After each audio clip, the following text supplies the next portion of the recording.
සිංහලගේ අයිති විරුන් හඳුනාගෙන එක කිසි විටකවත් අපි නවත්තන්නේ නැහැ. මේක සිංහල බෞද්ධ රාජ්‍යයක්. මේ රාජ්‍ය මතු අනාගත පරම්පරාවට සුරක්ෂිත කරලා දෙන්න අපි අපේ ජීවිත උනත් කරන්න සූදානම්.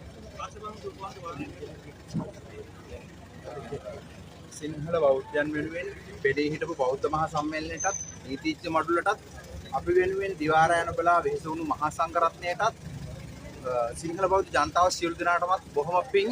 ඔබේ ශක්තිය මත අපි දින 29ක් රක්ෂිත බන්ධනාගාරගත වෙලා හිටියා. හැබැයි චූටි දුකක්වත් නැහැ. අපි බොහොම සතුටින් හිටියා. මොකද අපි වෙනුවෙන් විශාල පිරිසක් එළියේ ඉන්නවා කියලා දන්න හින්දා අපි අපේ ජීවිතයේ පරදුවට තියලා වුණත් මේ සිංහල බෞද්ධ ශාසනය රකින්න කැප වෙනවා.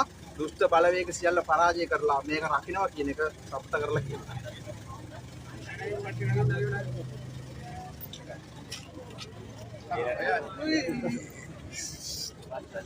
වඩින්න සාන.